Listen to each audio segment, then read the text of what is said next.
Good evening, everyone, and welcome into an edition of Tigers Tonight. I am your host, John Maddox, joined as always by the best co-host in all the land. We will start with my friend Marley, who it looks to my vision is in the palatial Marley Manor. No, where? You got me No, full. no, I'm in a palatial hotel room in Tallahassee, Florida. It's Did nobody tell you the game's not until the 14th? You're a right, couple weeks early. and I went through Troy today to get down here. So I went through our next two opponents. I'm basically right by their stadiums today. So And fun fact before we get to Bryan here, when Memphis plays Florida State in 2 weeks, it will be the third consecutive game for Florida State that they have faced a coach from the Georgia Leary coaching tree. oh wow, Bill O'Brien, Brent Key, and now, of course, Ryan Silverfield, who was a GA under Georgia Leary at UCF. So, Bryan, off to you. How are things in the northern offices this evening?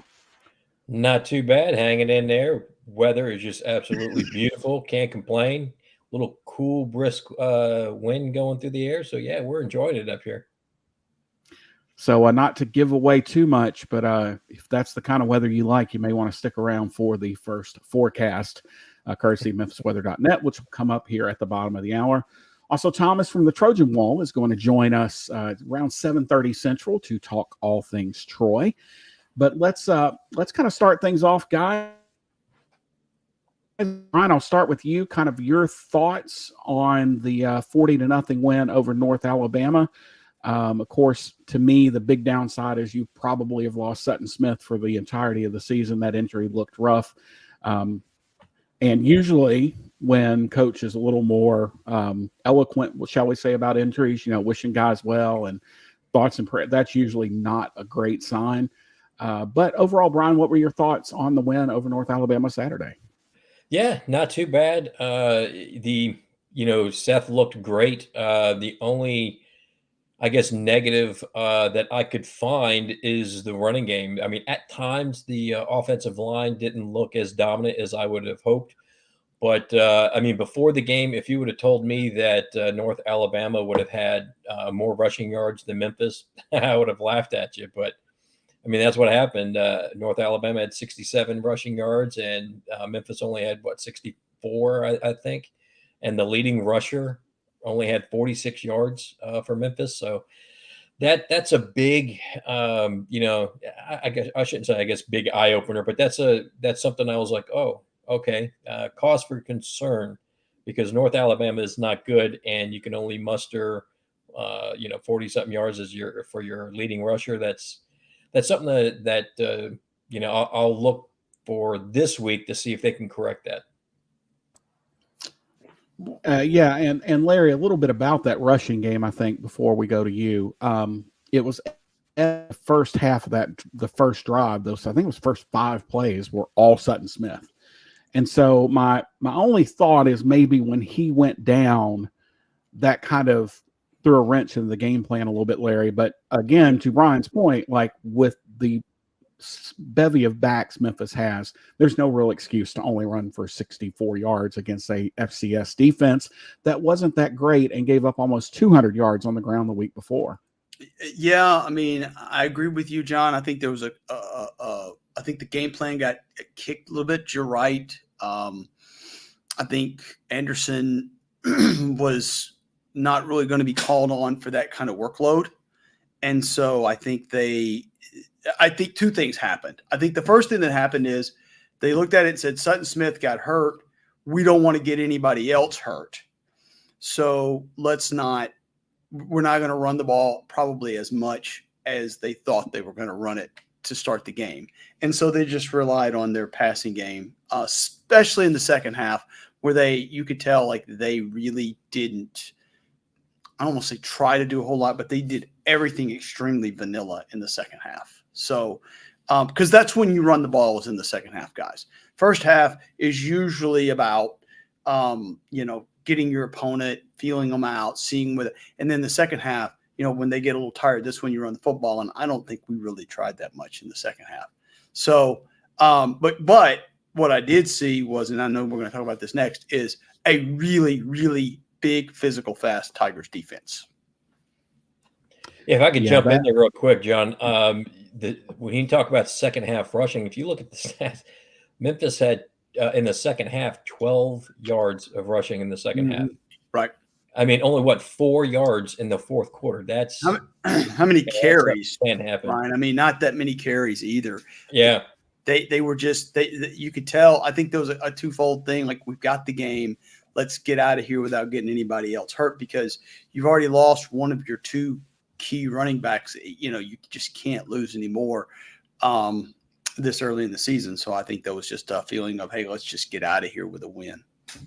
Well, and it's interesting that Memphis turned to the passing game to do that, because we were all talking back and forth about, and in the press box as well, about how it was interesting how long Seth stayed in. And most people would have expected, I was an advocate for, hey, let's what did I say last week? Like, the best possible outcome is Seth coming out of the tunnel with his helmet in his hand, and you guys talked me out of out of that possibility as well, because Seth played pretty much, was it the next to last drive in the fourth quarter? Yes. Yeah, it was almost the entirety of the fourth quarter. So it was an interesting thought to me too, that when you have what is supposed to be a good running game against an FCS team, you should kind of keep that going. But Memphis, you're right, guys. Memphis didn't even really try in the fourth quarter to run the ball. It was just, I just think they knew that, our best way today is passing the ball. And so, all right, well, I wanted to jump into 4 plays from the game. And this first one comes, let me share my screen here. Sorry, I'm clicking through here. It's, all right. Now let's allow that. Okay. All right. So, this is in the first quarter. It's on Memphis's first drive. And a defensive perspective, because I think what we're seeing here is North Alabama really thought Memphis was going to run the ball too, because you've got everybody within, 8 yards of the line of scrimmage. You've got everybody up.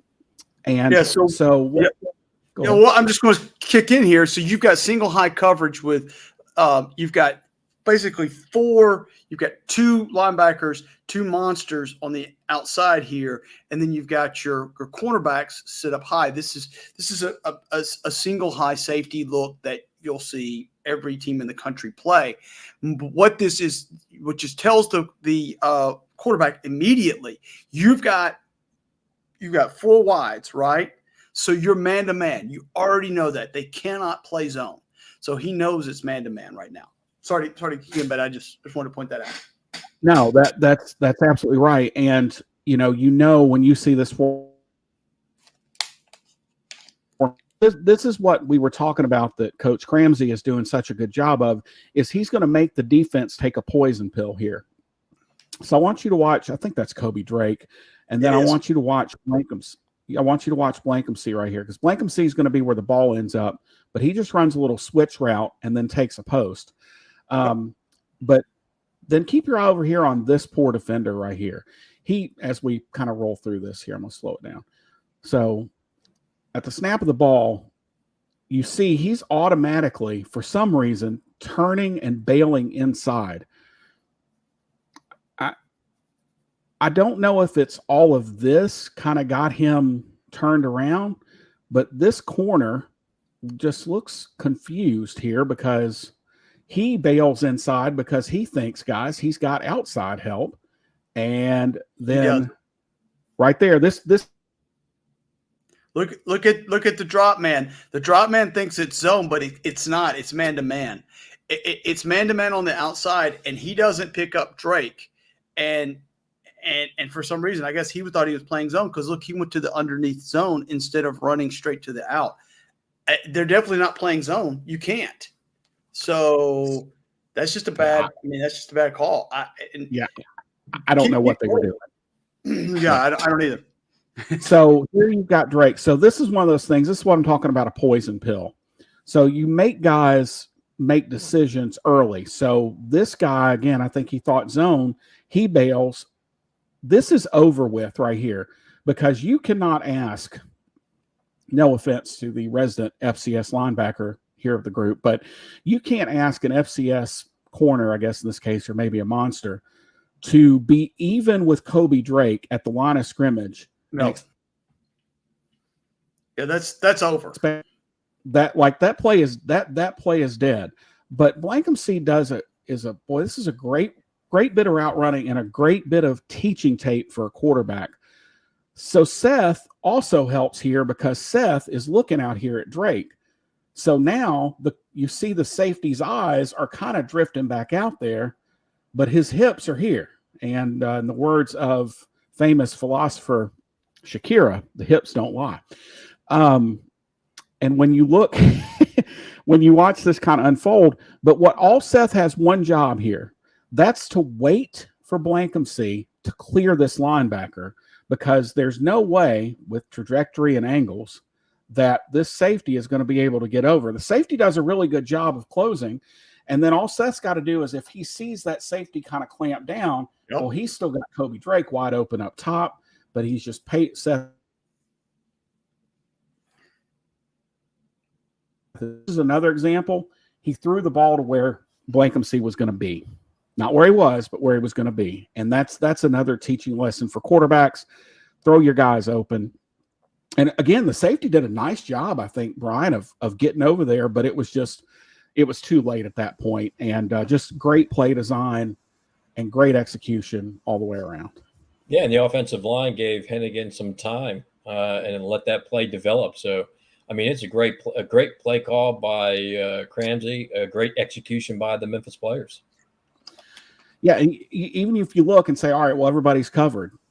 Well, you've got Anderson down here, and this backer's got to go here. And so the only guy that could cover Anderson would be there. So it was a great play design. But to your point, Bryan, it was also great execution. One of the best blocked Memphis on the offensive line plays all night long. I think as they did any other all night long. Boy, it only took us, we were 12 minutes in tonight. Welcome to the podcast, Duncan. No, you can't lay where you normally do because I got the iPad. Anyway, all right, we've already reached the John reasoning with the cat portion of the program. All right, so let's move on to, I want to do a couple of running plays kind of back to back here to show good and bad what Memphis showed on Saturday. So this is a little inside run that they try to get Anderson kind of sprung loose on. So this play starts like a lot of Memphis run plays start, right? They start that jet motion outside. But then watch, let me speed that up just a little bit. It's a little slow. So 45 comes off the edge and blasts down. So, but the problem with this play design. Yep. They're you see how they've got all of their monster men are sitting up there waiting for the run. And so as he comes down, as you're blocking down, so you get good blocks up front, but you're not getting to the second level. We never get to the second level. None of our offensive linemen get to the second level.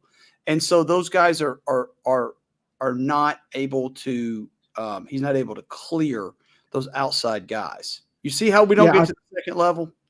I think somebody took the wrong man too, or he's the center who's pulling here has got to do a better job of getting 45 way out here. He's got to get him right. He's got to seal him. Yep. And get him past the hashes, because when he doesn't, now when your guard trying to get the block, he gets kind of bottled up in that noise right there. Right. And so he doesn't have anybody to block. And when he gets there, it's too late. And now your monster has crashed down and kind of does a really nice job of forcing Anderson back to the inside. That's a Larry Marley. That's a Larry Marley kick down on the pulling guard. Yeah, right. But yeah, so you just see it's what I call very noisy in here, right, guys? Like there's a lot, and it makes it difficult for Anderson to know where he's supposed to go. That's the other thing, is how's Anderson know where to go? I think that's Anderson on this one. Yeah. It is. How's he going to know where to go? Because other than straight out here, well, the problem he's got, as you see when he comes straight out here, is this man. Because again, and 45 does a nice job of holding things inside and not letting himself get That's right completely out of the play. So, right. Yeah. So this is just a play. It just didn't work. And then the other thing, Brian, who was the back that Memphis had for a long time that we always thought was great, except I think last year was his last year. He would dance in the hole constantly. Like he wouldn't just go. Watkins. Yes. Colin Watkins would just, and that's sort of what Anderson does here, right? Is he goes and then he gets here and he's like, he's at this point, he's just trying to make something. Whereas if he goes ahead and hits the hole right there, he probably gets a couple more yards. But I just want to show that. And then you love how I called them bad run, good run. So totally opposite thing happens on this play, guys. Almost the same formation, except you've got an H-back here. But now they bring pressure. Yep. So you see how the monster doesn't stay back. He brings down the monster, the safety, whatever, comes straight down. So now he's already out of the picture, right? And so now you can concentrate on that linebacker. Here's what I love is that, as you watch this kind of roll through, you may say, well, that's a corner blitz. He didn't do a really good. He did exactly what he's supposed to right there. Yep. You just get that guy out of the way. Let him run, because basically what 24 did is he took such a crummy angle. He just ran himself out of the play. Doyle didn't have to do anything. And then here, look at the difference. You got guys sealed. I don't know where that came from. I think it's picking up my voice. But you got guys sealed. And then, boy, another good block here. And lane. Good vision by the running back to see that open up.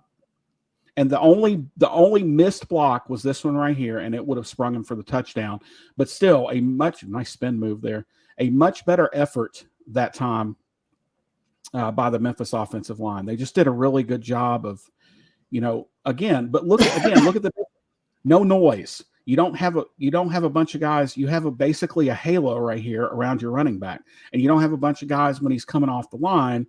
He's over here, and everybody else is over here. So again, I thought that was a really nice job. And then one last play I want to take a quick look at is the Hudson interception. We were talking before we came on here, guys. This is probably about as poor of offensive execution as I've seen in a long time. There were so many failings on this play. But first, I want you to notice Memphis walks up Chandler Martin and walks up Matt Hudson. And then when the ball snapped, you'll see they both bail. Mm-hmm. So as we roll through this just a little bit, and then I want to stop it right here. So the ball's out. So Hudson is right here, and he's going to be the guy that picks it off. But here's what I don't understand. Even because the other thing that happens is the receiver is supposed to come across Hudson's face. He's supposed to keep his route going, and he doesn't. But, okay, say he does. Well, here's Chandler Martin right there. Here's the outside. I think that's Ross over there, and here's Hudson. So this is one of those plays, guys, where nothing good was going to happen. It ended up being the worst thing possible for North Alabama to happen. And, credit to, coaches have told us that,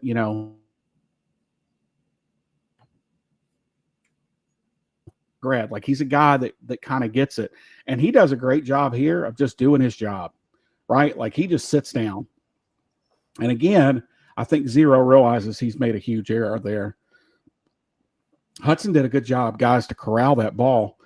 But that is, the one thing I want to highlight here is that is the perfect example. This play is a perfect example, Brian, of what we talk about a lot that happens in football is guys trying to help instead of just doing their job. And Matt Hudson right here, he just does his job. and it turns into an interception for the Tigers.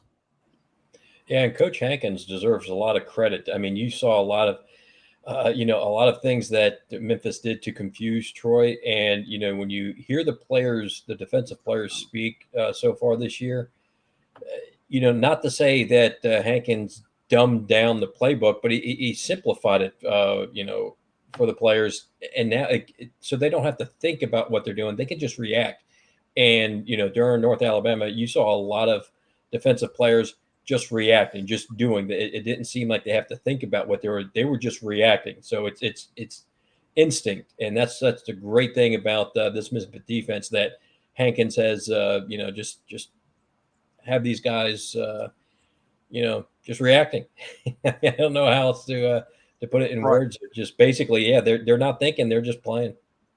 Yeah, they're just playing through it. And again, I just thought this was just such and what a luxury if you're Jordan Hankins to have a guy like Chandler Martin, who usually plays with his hand down. And you say, you know what, we're going to walk you up. And I guess, Larry, this will be kind of that monster thing again, where we're just going to walk you up. Instead of having a hybrid linebacker safety, you have a hybrid linebacker defensive end. So you can walk him up, and then you're confident enough that he can drop and play his zone. And Memphis here, same look, single high safety, but they just felt they were not afraid of anything North Alabama had done to that point. And that to me is the difference. They weren't afraid of them going deep on you. So right there, you're like, okay, they can't get behind us. Whereas when you saw with North Alabama, they were doing everything thinking, okay, they can get behind us.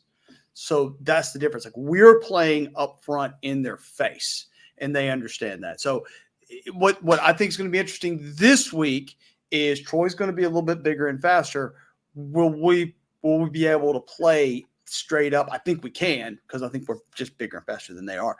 But, I mean, they are going to challenge us in ways that North Alabama couldn't. Yeah, I agree with that. And speaking of Troy, we're going to get to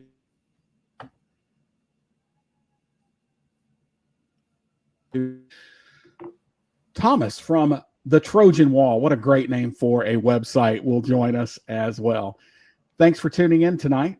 You're watching Tigers Tonight.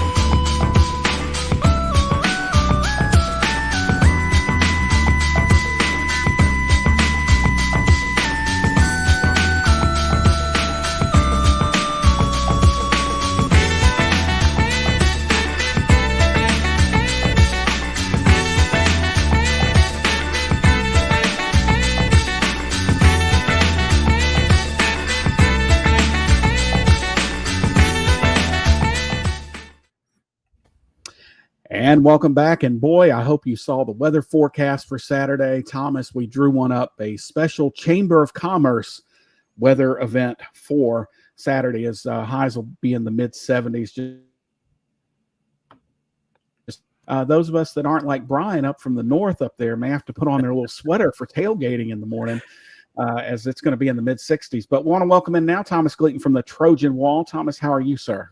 I'm good. How are y'all? Thank you so much for having me. We're great. Thanks for taking some time out here to talk a little bit about Troy. I do want to correct something. I think I posted earlier today that this is the first meeting between these two teams. Well, this is the first meeting.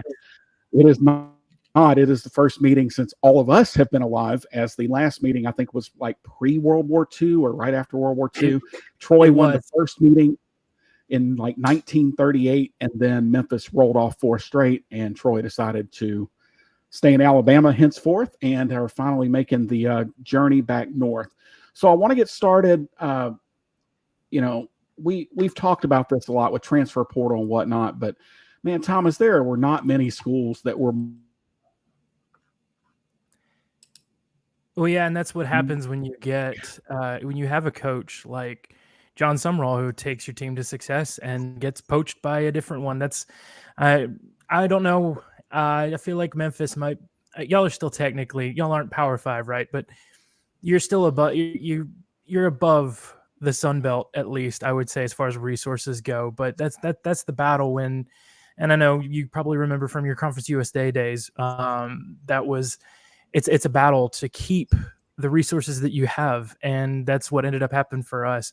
Where Troy is such a small school, and I'm sure some of the, like you said, the Memphis fans from before the days you were born probably remember when it was it East Tennessee, or no, sorry, West Tennessee State, West Tennessee and all that. normal school. Yeah, that's right. Troy's a normal school. Troy was built on just like North Alabama was a normal school. There was one of those two just so happened to be parts of the same conference, and just small normal schools in Alabama. And Troy managed to grow at a faster rate than any of the rest of them. Jacksonville State was one of them. But to get back to real life and to present day, yeah, that's what happens. You lose your coach. You lose somebody who is an intense recruiter and an intense motivator and knew the game in and out. You tend to lose players that wanted to play for that coach. He won them over, and I understand it. Yeah, I mean, you're looking at a team that, graduation as well. You had to replace Gunnar Watson, who has 97.5% of your passing yards. Kamani Vidal moves on to the NFL with 1,661 yards. That's 78%. You lose 74% practically of your receiving. So Jared Green comes in. So how is he different than John Summerall? How is he kind of, is it kind of business as usual there, or is it a whole style? So the expectation is the business as usual, right? So John Summerall's from Kentucky. Neil Brown's from Kentucky. Jared Parker, he has ties to Kentucky. So it's these, oddly enough, living in the state specifically, it's this fertile ground that brought the kind of person and the kind of culture that Troy wanted from the get-go. And it actually, like, you can tie this whole coaching tree back to Troy's greatest coach, Larry Blakeney. If you're familiar with small school football at any level, you should know that he was one of the best Division I football coaches in the 1990s, leading Troy. But the expectation was set by him. His replacement, Neil Brown, now at West Virginia, you see that he is slowly building that program up. John Summerall was the next one. Obviously, we're gonna you see how, like, it's that same intensity, and starting with, like, just hard-nosed football and excitement, and literally just going back to the well, going back to the same place where those guys came from. They have the same attitude, the same Coach Parker calls it blue-collar work ethic, where it's like, we know what this culture is about, and that's the kind of person that we wanted from the get-go.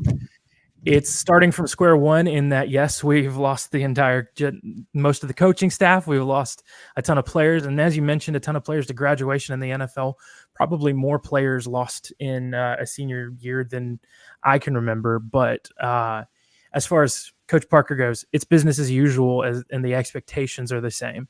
Obviously, you take a dose of reality and realize it's going to be a step back, but we expect to be competing for the Sun Belt one way or the other. Whether that's 12-2 or 7-5. Sorry. No, you're good. Tell me about the first game, because Troy led at half. It slipped up in the third a little bit, but came back strong in the fourth. Just your overall thoughts of that game, and talk about that 2-point conversion that there at the end. Yeah. If I were to sit there and talk about every single one of my thoughts, I think we'd be here a lot longer than you'd want. But no, it felt to me, the more that I sit back on it, and the more that I try to come back down to earth and not be as frustrated as an alumni with a loss. But it's clear that it's the first game. It's a lot of, like, you try one thing and it didn't work. Well, you got to pick it up and move on to the next thing. The motto of last year was, so what? No, now what? That's the approach that fans have to have in responding to a game like that. It was difficult because, yes, you saw flashes in the first quarter of the running back, Damian Taylor, and Gerald Green, for that matter, the two running backs getting it done on the ground, which is exactly what fans are used to seeing the last 2 years with Kamani Vidal. You saw a defense for the first, I think, three or four drives, just standing strong and keeping them off the board. Again, stuff that you're used to. But Nevada is in the same boat as Troy. trying to figure out new things and with new players and new coaches trying to get it done. It doesn't help that they were literally in the same situation the week before, and they had the motivation to, I don't want to be embarrassed on national television with another comeback.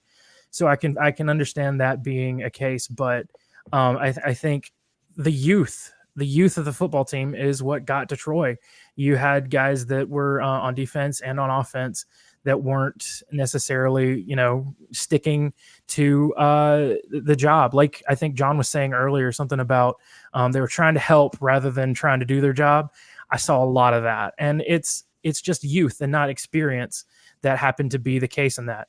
Now, did those same players step up in clutch moments like Goose Crowder making dime passes and the running backs making good plays to get Troy back into the game? Absolutely. And so that grit and that like not wanting to give up, love that. That's the culture we wanted to set and wanted to establish. But coming up short in the end to finally get to your answer about the 2-point conversion, it's something where you can coach and coach and coach, but when you get into the game mode, if everybody's not operating at that exact same level, something's going to fall. I actually tweeted earlier. I was reading the sports reporter from the school newspaper. His post game stuff. I was just doing some reading, and he's talking about how I think the bigger issue for fans was the field goal taken on the drive before, where it was 4th and 1, and you're in a position where you're down. Let's do the math. You're down 9 points. You need 2 touchdowns, obviously, to guarantee a win, but a field goal still keeps you in it. You just have to get that extra 8. Doing the math, he didn't necessarily. I think you were down 11. I think you were down 11. Right. You're down 11 going in, and so you needed a touchdown, a 2-point conversion, and a field goal. Exactly. But you go back and look at it, and like I said, I'm not I'm not inherently. I could brush up on my math, but fans could think he could too. But you look at it in a situation of you take the guaranteed points there. It's not you played conservative, and if that 2-point conversion happens, the field goal is a brilliant move. But the 2-point conversion was a failure. So you look back at the field goal and think, well, why didn't you just go for the touchdown there? And it's like he didn't necessarily, it's not a mistake if you go back and look at it and think about the strategy. He just picked it a certain way and it didn't play out the way that it should have. And it's tough. It's tough because those losses are, you left everything out on the table as far as the players go and the coaches go. And as a fan, you see that, but you think, hey, couldn't we have just done one more thing? So it's tough, but it's one loss and there's still 11 games left to be played. I think that there are a lot of fans who, like I said, that expectation of excellence, having won 23 games the last 2 years, we want to win 23 games more. You got to step back and reset your expectations. So real quick, last one for me is you touched on that 4th and 1. How were you really surprised that he went for the field goal? Because when I look at the stats, I was like, man, Taylor, he was averaging over 9 yards a carry.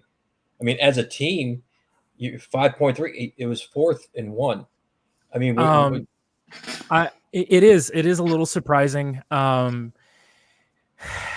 It's hard because on the one hand, I'm like, absolutely, in hindsight, we absolutely should have. And there were fans probably screaming that why aren't we going for it in the moment? That brings me to a really great stat that you touching on that. Troy had 190 yards rushing. It was the first time that Troy lost a game after rushing for more than 100 yards since the Chip Lindsey era in 2021. So you're thinking like, yeah, it's what's his name? Beast mode thing, like give him the ball or run the damn ball kind of thing. On the one hand, you're absolutely right. It's like, why weren't we going for it? But if you're playing the whole game, if you're trying to manage the whole game, on the back end of it, now that I'm on the other side of it and I'm able to touch some grass, it's like, I really wish we did, but it is what it is. Real quick. my thought process with that, just personally, would have been, I'd rather miss the 2 there, get the 6, miss the 2 there. Because And you turn around then and get the next 6. now I know I've got to get a touchdown the next time, versus putting all the pressure on that 2-point conversion. If I get the 6 and miss the 2, then I know what I got to do next time. But like you said, Thomas, it's you're in the, what I call the fog of war, right? Mm-hmm. And I was thinking, if you look at the if you just look at the outcomes of each of those drives, like I said, the first 3, that Troy defense, it's like, that's what we're used to. That's the kind of defense we're used to. We kept them off the board. I say they kept them off the board. There's no score.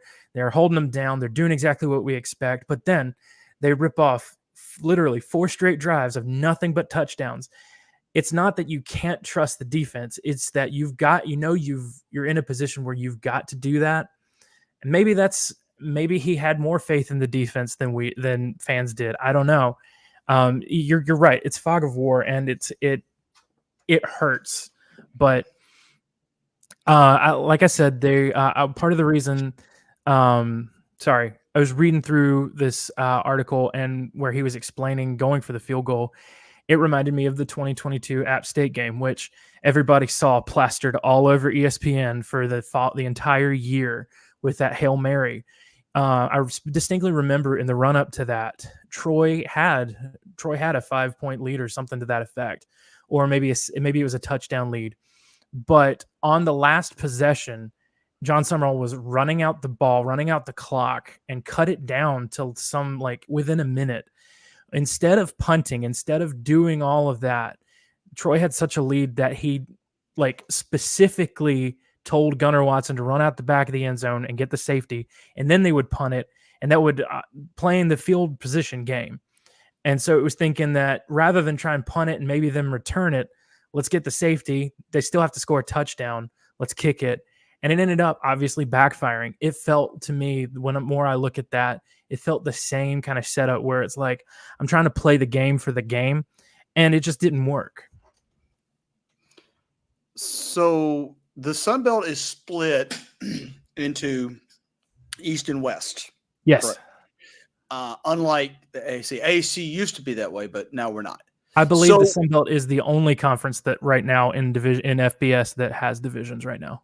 So fortunately, you don't have to worry about what App and Coastal, to a degree, what they do. Right. Troy does play Coastal, and I'm blanking on the other one right now, but you're right. But basically, it's you and Texas State. Basically, I mean, look, my daughter goes to Southern Miss. I see these games. It's you and Texas State for that West. How do you see that sizing up? Because all you got to do is win the West, and it's wide open. Because let's face it, a lot of those teams are bad, really bad. I mean, I'm being polite here. How do you see that playing out?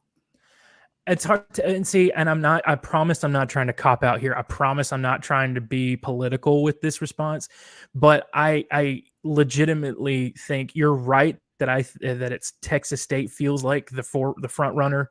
Troy has the pedigree of being the next one up. It's hard not to count Louisiana out. It's hard not to count South Alabama out. Do what? I just did. Go ahead. Well, if you're counting South Alabama out, then I applaud you, and you've become a brother to me. But the point is that these teams all step up in conference play, and there's always a team that feels like, where did they come from?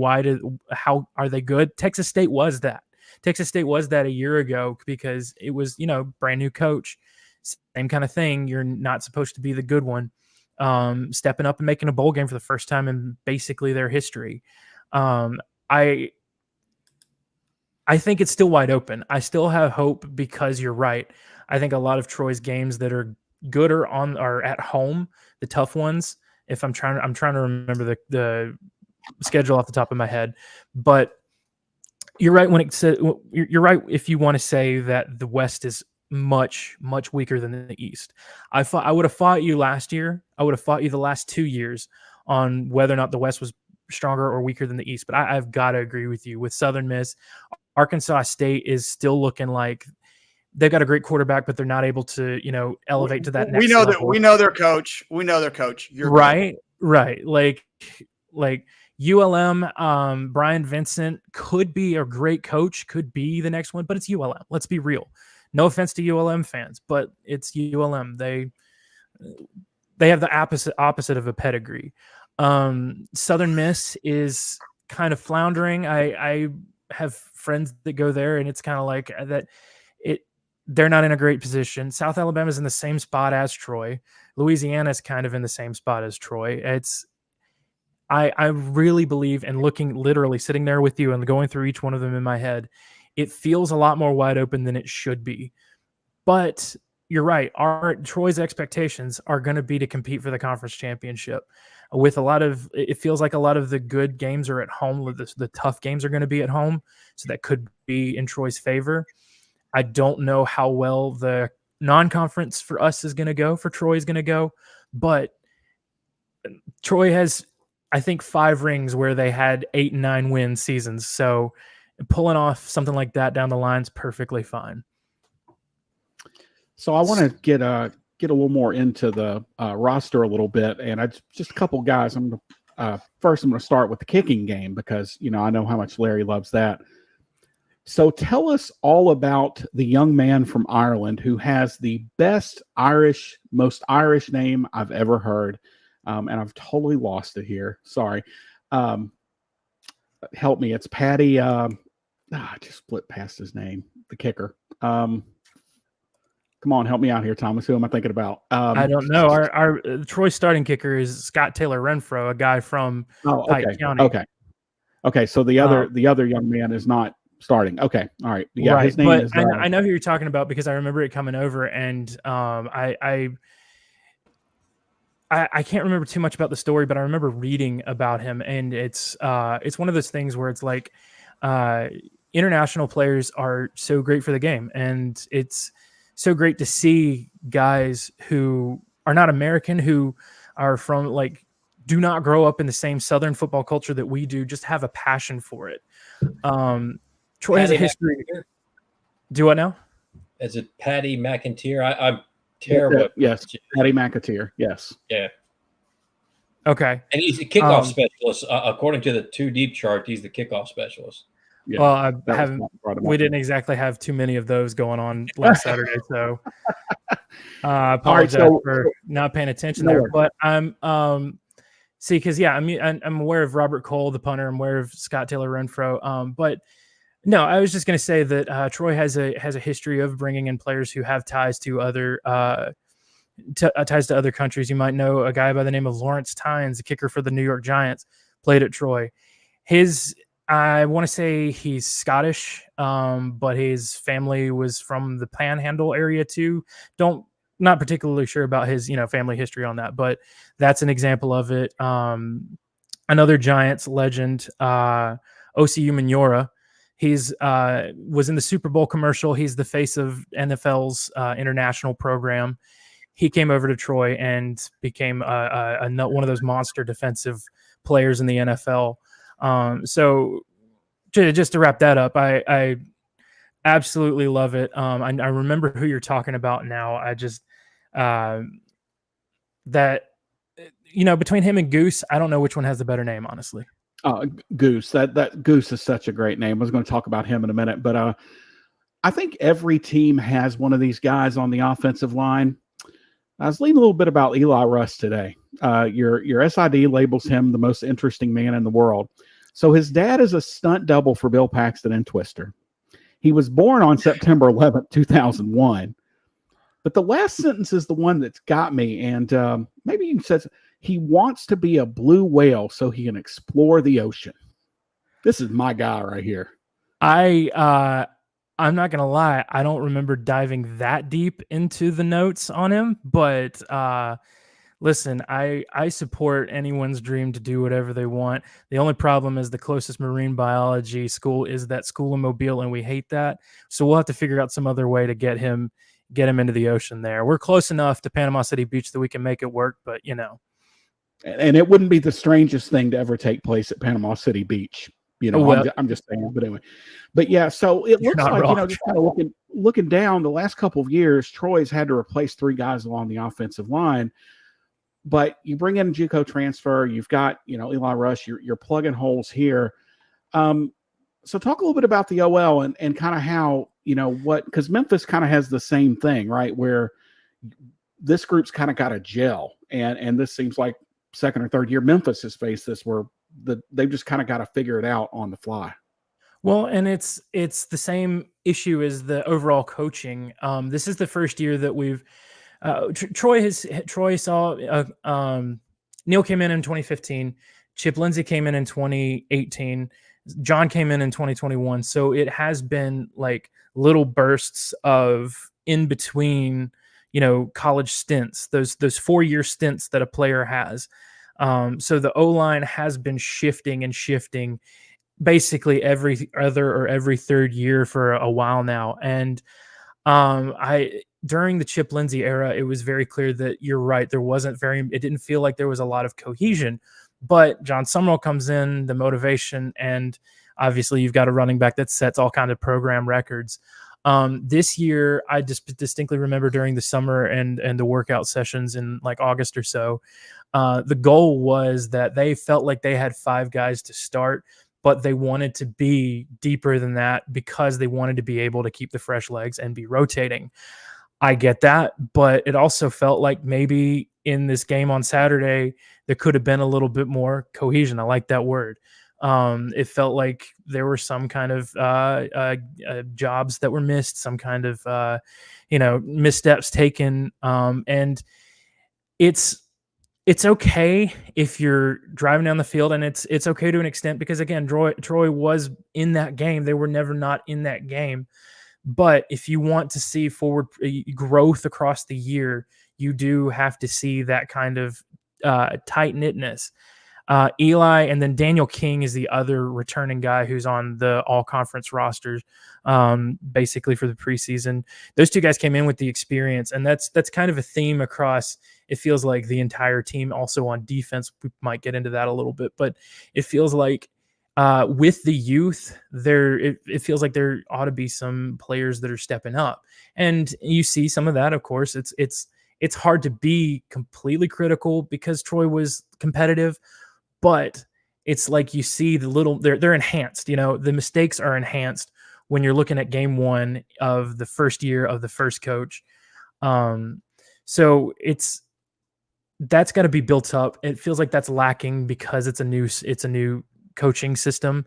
But I've seen it before. I've seen this exact sort of thing again with Chip Lindsey, where you have talented guys, you have really talented guys and big guys on that line, but if it's not getting together, it's not happening.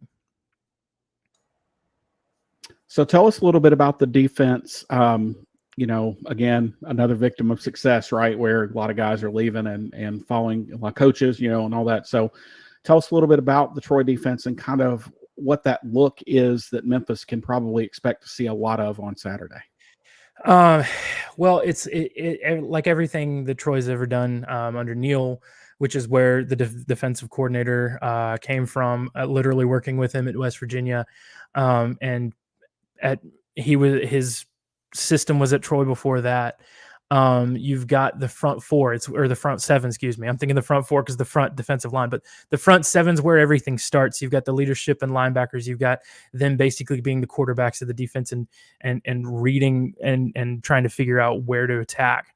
The good news is that Troy does have, and I say good news, talking to y'all, I understand, but the 2 front defensive lines, Louis Medina and Ray Cutts, they're not inexperienced. They are they were rotating in and out with Buda Jones and Shaquille Brown and these other guys that were part of the championship team. So it's a system of they're used to a certain level of competitiveness and success, and they know what it takes to get the job done.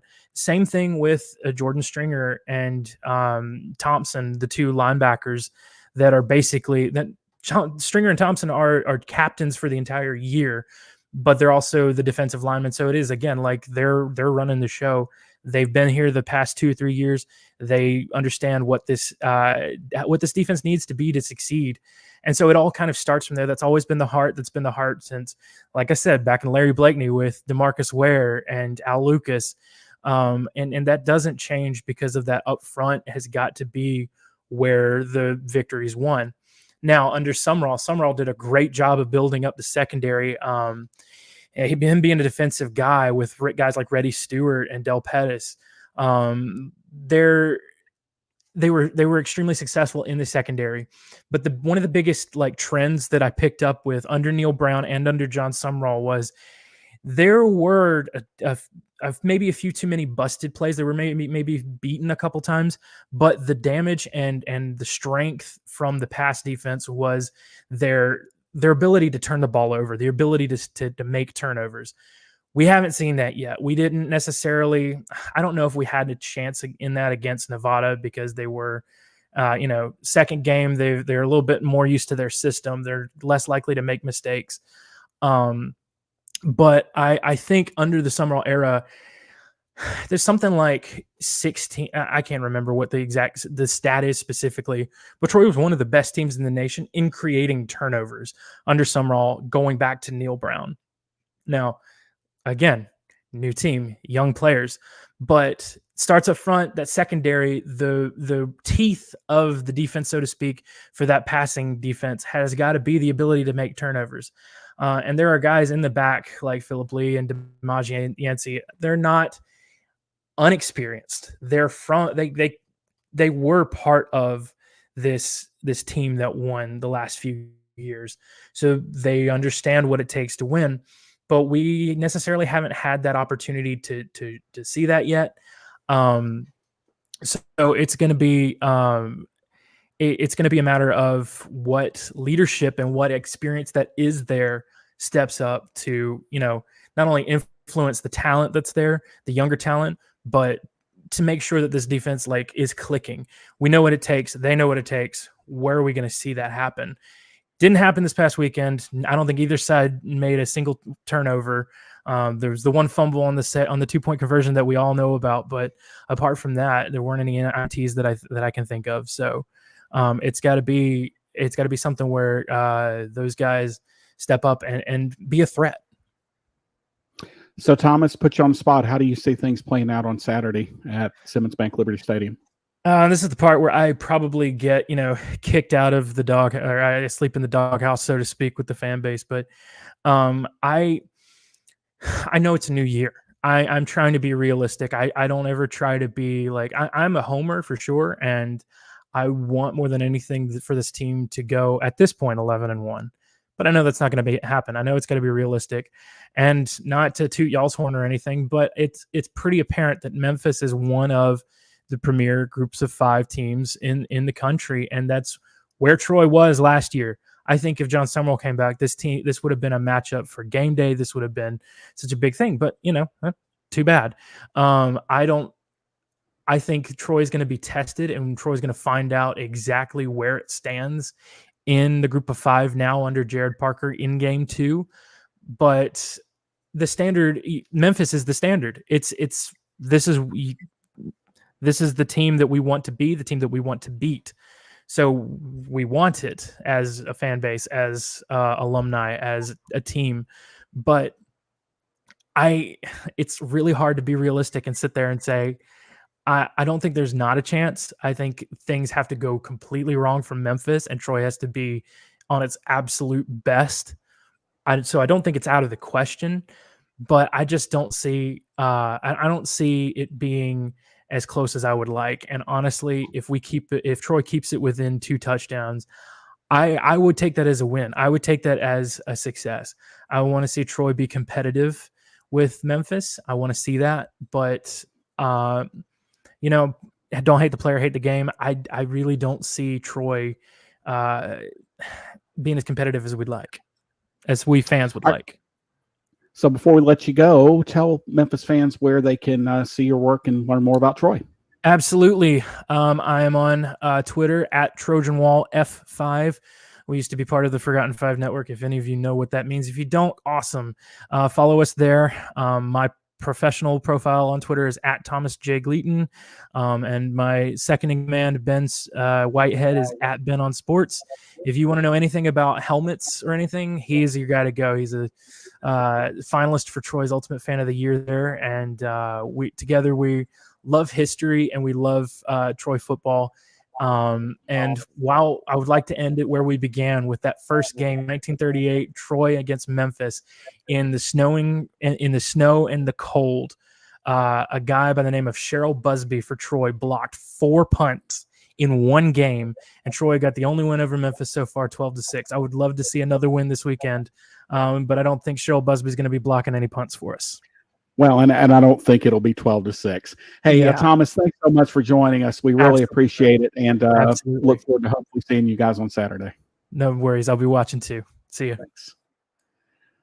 Thomas Gleaton from the Trojan Wall, and so we move along here, and so it's Memphis and Troy. Bryan, we will start with you. What are kind of, we'll get predictions in a minute, but what kind of your overarching thoughts about how this game looks on Saturday? There's things that do concern me. The fact that Troy can run the ball. They had, I think they have a pretty good running back. And Memphis, can they run the ball? I want to see Memphis be more dominant running the ball. I mean, I think, Jeb, I think it's a good matchup for Memphis because it's a step up in competition, but I do think that there's some matchups that Troy can take advantage of, and we'll see if Memphis is up to the task. I think they will, but I just have a weird feeling. It may be gas, not sure, but I think this will be a closer game than what most people think, and that will be reflected in my prediction. Larry? No, I look at the battle up front, specifically our defense versus their offense, and I just don't see it. They have been able to run the ball. I just don't know that they can do it consistently.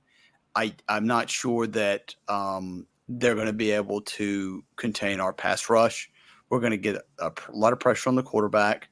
I think this is a pretty convincing Memphis win. It may be closer at the half than we're thinking, but I think at the end, this feels like the UAB game last year, where UAB came out, scored a few points early on, and then the Memphis defense clamped down, and that was really the end of it.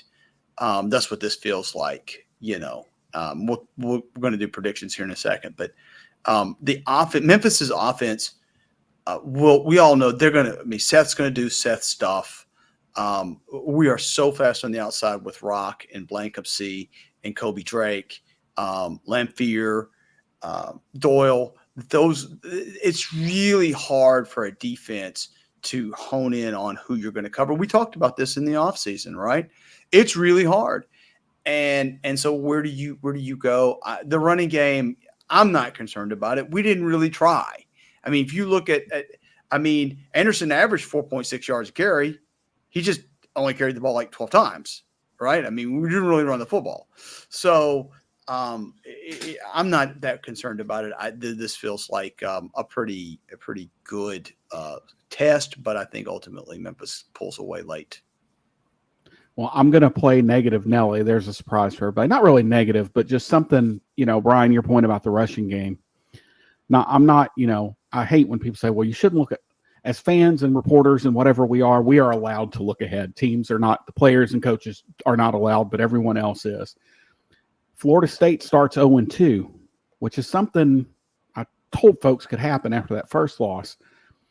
The danger I see here is Memphis having September 14th circled on their calendar and forgetting that September 7th comes before September 14th, just in general. But then I look at the other side of this, guys, and Troy is starting 5, even if they've got experience, they are starting 5 new players in the back end. Corners, they call it Spear, and their two safeties are all new. They're all starting for the first time this year. They've got 5 new starters. And against most teams, that would present. But when you add in Memphis and you say, look, like you just said, Larry, you've got all these skill players. You can basically sling the ball around the yard. And maybe, Ron, as we get into predictions here, maybe we need to look at the Memphis running game as an add-on this year, or a bolt-on, or whatever you want to, sales term you want to call it, versus the foundation of the offense. Maybe Memphis has enough pieces that they can throw the ball and then run it occasionally to keep the defense honest. At least that's kind of how I see this season kind of playing out. It's first game. It's hard to tell a lot. We will know a lot more at 2:15 p.m. on Saturday than we know right now. But so, Bryan, I'm going to kick it off here with you. It's going to be, I was pretty optimistic last week, and we almost got done in under 3 hours, by the way, 3 hours and 2 minutes. I'm going to say, let's see, we kick off at 11:05. I'm going to say at 2:07 p.m., you will look at the Liberty Hole Simmons Bank Liberty Stadium scoreboard, and it will say. It should say, somewhere in the neighborhood of, like 45 to, 14. But I just have a weird feeling that I can't remember, was it Larry's prediction that, this year, all the games they should win, they won't, have a little hiccup. I just have a weird feeling this will be a hiccup. Not that they lose, but they won't, just beat the pants off of them. So I'm going to say 31-21 Memphis.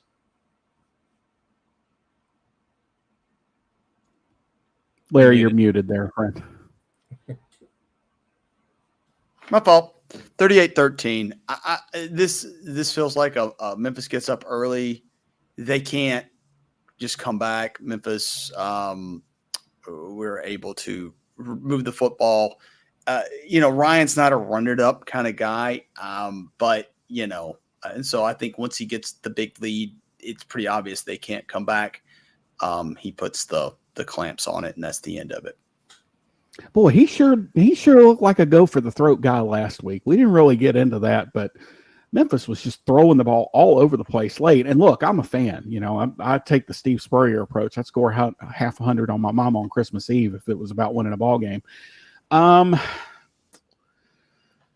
stuck somewhere between the two of you. Isaac's kind of on my level here. He's saying 38-17. I'm thinking 34-14, 34-20, something like that. I think it will be a little closer, but I think what we may see here is Memphis gets out, to Larry's point, 28-0, 28-3, and just kind of, closes up ranks, scores 10 in the second half. Maybe Troy gets a late touchdown.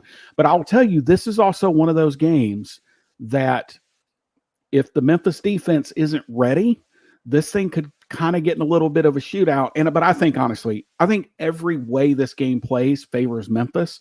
If it gets in a shootout, then, good luck to Troy. If they can hang for 4 quarters with this Memphis offense, then